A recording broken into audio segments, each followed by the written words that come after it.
It's May 2022 and Brian Chesky just announced that Airbnb came out with its biggest changes in over a decade. Can you believe it? I don't know if I can. I'm gonna talk to you right now about my thoughts on these three major changes, in quotes, that Brian Chesky announced, and we're gonna talk about if it's really gonna affect you or not, right here on the Fearless Investor channel.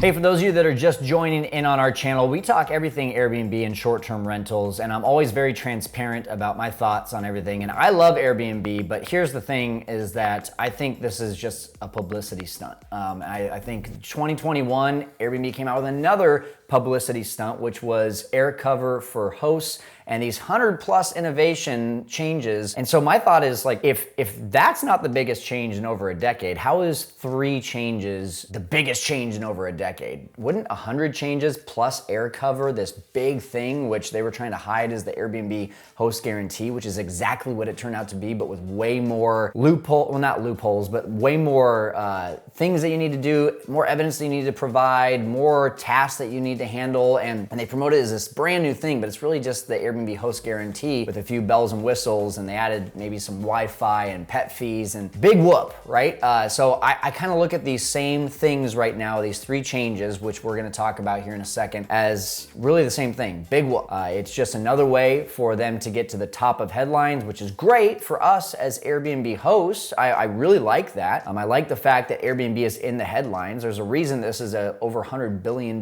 company, is because they're really good at marketing. But in terms of this, like, actually affecting you as the host or you as the guest in your experience, as I would say to my father-in-law, más o menos. Like, not really sure it's really gonna make much of a difference.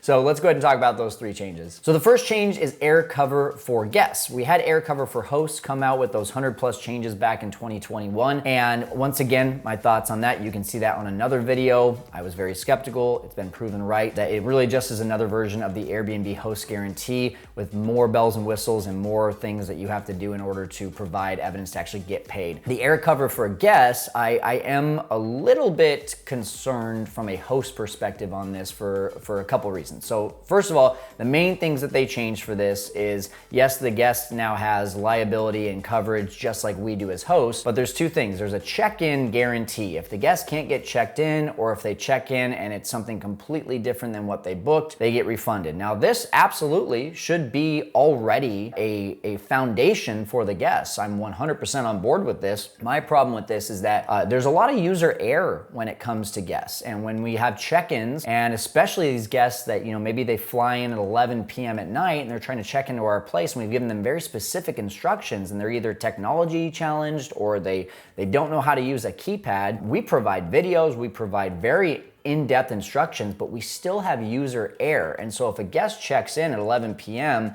and we don't have staff at that time, then essentially they could call Airbnb and say, hey, the check-in instructions are incorrect, when actually all it would take is a quick phone call to our customer service team. And because they went through Airbnb instead of our customer service team, we could see this being a potential issue. So not a huge concern, but the next one is more of a concern for me, which is the get what you paid for guarantee. And that's essentially saying if you walk into the place, within the first 72 hours, you have the opportunity to complain about something and report it to Airbnb and either get replaced by a similar listing or get a full refund. I don't like the 72-hour rule. I'm just gonna be completely honest with that. 24 hours is more than enough time to decide if this place is what you paid for or not. An extra 48 hours is not going to change anything for these guests. So my issue with this is that there are, let's just be honest, there's bad people out there. There's scammy people out there. We had someone just the other day try to say that we had bed bugs in our place.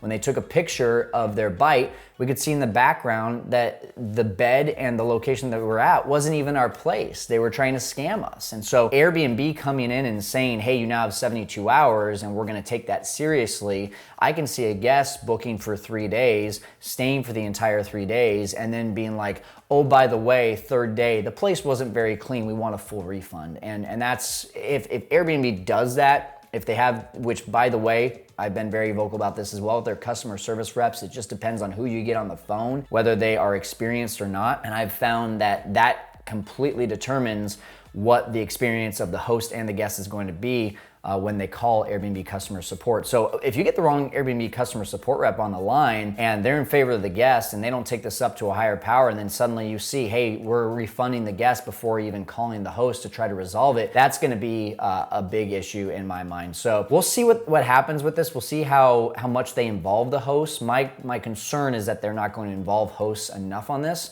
and that could create a lot of turmoil between Airbnb and hosts. So there's my thoughts on air cover. Let's talk about the next change that they had. So the biggest change that Airbnb seems to have made outside of air cover for guests is categories. So if you now go to airbnb.com, instead of it being hyper-focused on some of the top places in the world to see, it's actually giving you some specific categories. And if I wanted to say, go and do a dome stay, it's gonna take where I'm located and it's gonna find the closest places that are considered domes and give me those options and then the best dates that they find to be for the best prices.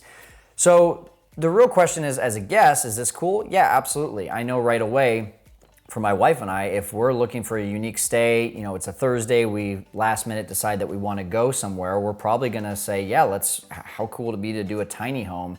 Boom, here's a tree house, a tiny home, a couple other course gold tiny homes. These are super cool. Like I would definitely say getting away and doing a 35-mile drive, 92-mile drive, 117-mile drive. Like I would have never known about these places. Now I do. So yeah, absolutely. Rather than me going and looking at course gold or looking at San Jose, it drives me to it.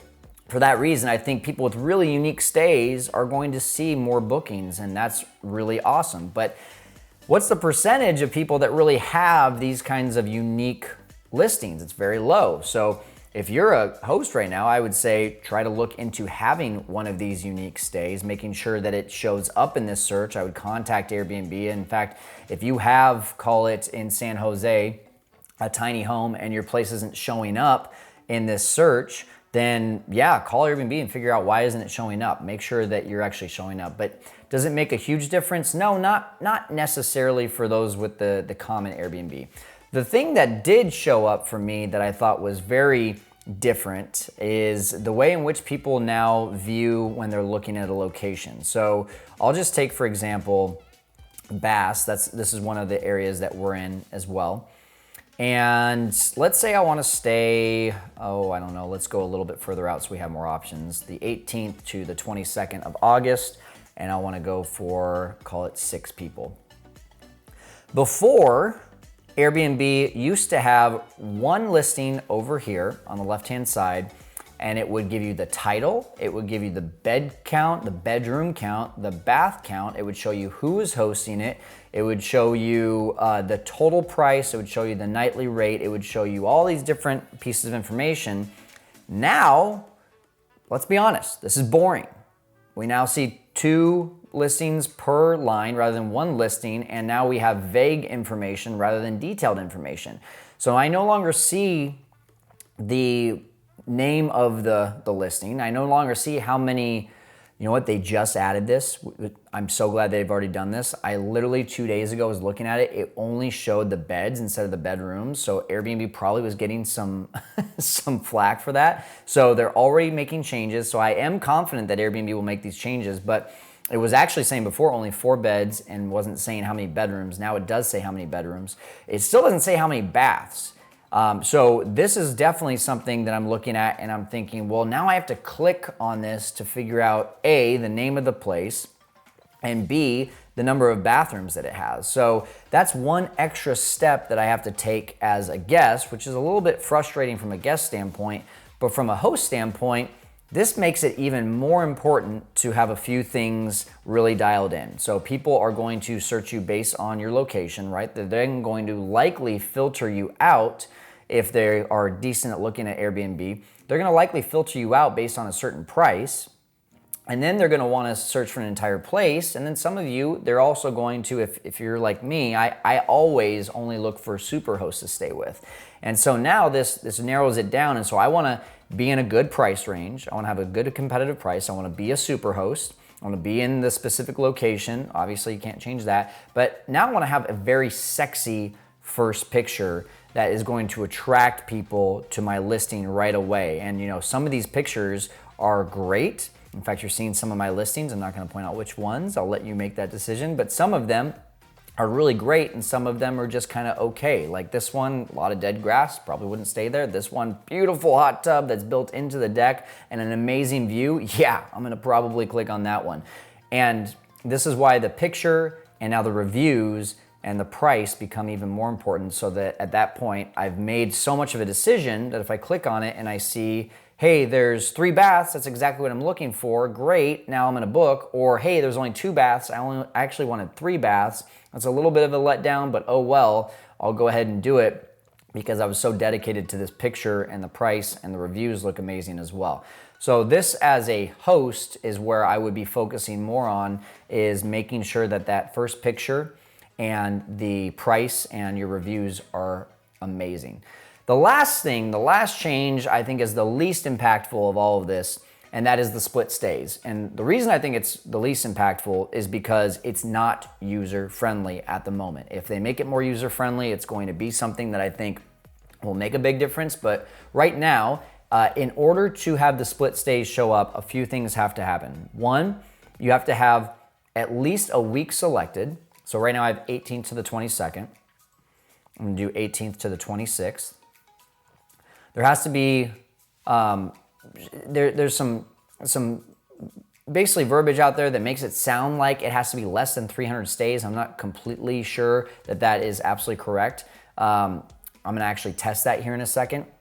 But it also is not gonna show up on the first page. So if I'm not used to searching on Airbnb, I'm not going to see this on the first page.